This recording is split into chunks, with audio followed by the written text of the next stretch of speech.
कुल कैसा है? निम्न है। परिवार कैसे हैं? सब व्यसनी हैं, पापी हो सकते हैं, सब है। पूरा वातावरण कैसा है गांव का? सब गलत ही लोग रहते हैं, ऐसा होते हैं कहीं, सब तरफ से गलत। और किस्मत भी कैसी है?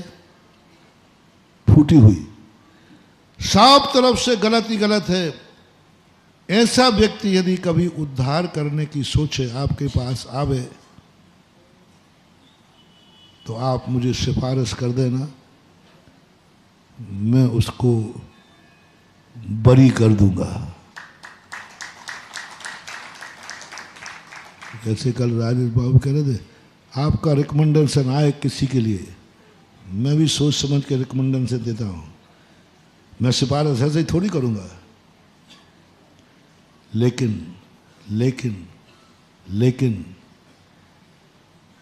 ये जैन कुल का था महाराज, इस कुल में मुनिराज हुए हैं, तीर्थंकर हुए हैं, त्यागी वृत्ति इसके माँ बाप हैं, इसके रात में भोजन तो छोड़ो पानी भी नहीं पीते हैं, और उच्च कुलीन है, अशोकनगर का है और आपके भक्त परिवार का है।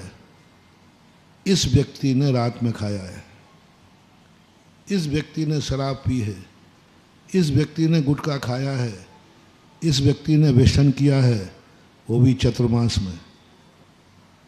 कर्म कहता महाराज जी मेरे आपसे विनती है, इसकी सिफारिश मत करना, इसको मैं माफ नहीं करूंगा,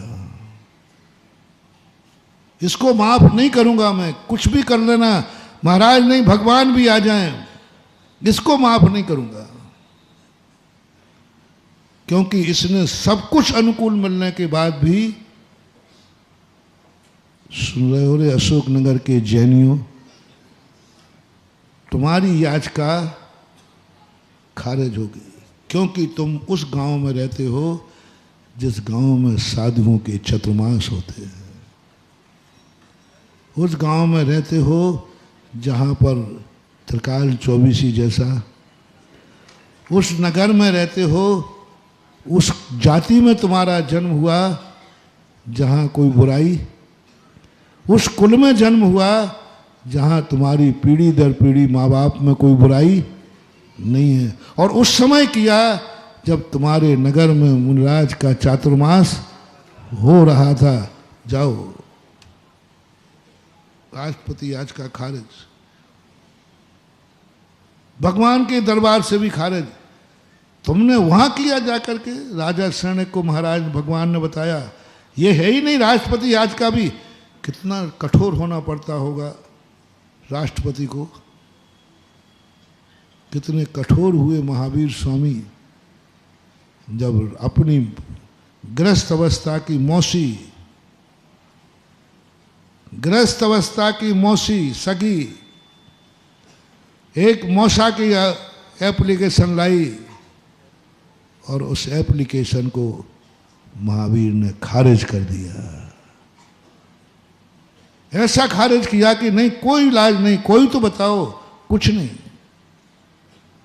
तो अपनी जिंदगी पर ये विचार करना है, कौन हमारे लिए भावना भा रहा है फिर भी हमारा मन नहीं सुधर रहा है, कौन भावना भा रहा है फिर भी हमारा मन नहीं हो रहा है। तीर्थंकर मेरी भावना भा रहे तो भी हम नहीं सुधर रहे, उन्होंने मोक्ष छोड़कर हमें प्रवचन दे रहे हैं तो भी हम नहीं सुधर रहे। क्या मतलब है इनका? प्रवचन दे रहे हैं मेरे लिए फिर भी हम नहीं सुधर रहे, इतने सारे मंदिर बने हैं फिर भी अभिषेक का मन नहीं हो रहा है, इतने सारे चतुर्मास हो गए हैं तो भी तुम नहीं सुधरोगे। तो सुन लो भैया, ये तीसरा चतुर्मास है और अब नहीं सुधरे तो कोई नहीं, फिर कुछ भी सुधारने वाला नहीं। इसलिए अपने जीवन में एक बात विचार करके रखना, लाइलाज बीमारी मत होने देना। और लाइलाज बीमारी क्यों होती है इस पर चर्चा कर रहा था। इसलिए नहीं कि तुम अपनी चिंता नहीं करना, नहीं, मैंने पहले ही कहा खूब चिंता करो अपनी, पहले अपनी चिंता करो, दुनिया मरे तो मरने दो, तुम पहले अपने आप को जिंदा रखो। आप गृहस्थ हैं, साधु नहीं है। आप पहले अपनी चिंता करो।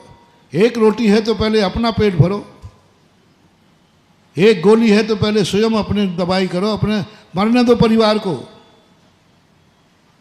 मरने दो परिवार को, मरने दो पड़ा पड़ोस को, तुम्हें कोई फर्क नहीं पड़ेगा, कोई फर्क नहीं पड़ेगा। मैं छूट दे रहा हूं, लेकिन मेरा एक कहना है, तुम वो कार्य करने जा रहे हो जिसमें स्वयं की भी चिंता नहीं है कि स्वयं का नाश हो जाएगा।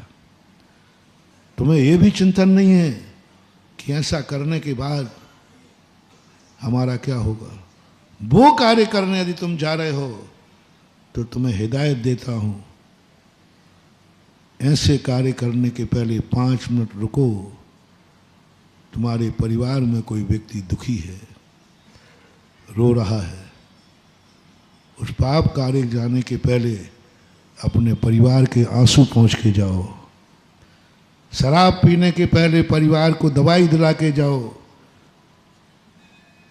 अपने लिए नहीं। अब तुम पाप करने जा रहे हो, उस पाप करने वाले पैसे से अपने परिवार की करो, मोहल्ले की करो। यानी सब लोगों से मेरा कहना है, आप यदि लाइलाज बीमारी चाहते हो या लाइलाज बीमारी चाहते हो तो उसका रास्ता बता दूंगा। और ये चाहे तो महाराज बीमारी तो आएगी लेकिन इलाज मिल जाए, वो आशीर्वाद देता हूँ। 2 मिनट में आप जब भी घूमने जाएं, व्यापार के लिए नहीं, धंधे पानी के लिए नहीं, उसके लिए नहीं कह रहा हूँ, वो तो जाए। जब आप कहीं घूमने जावे,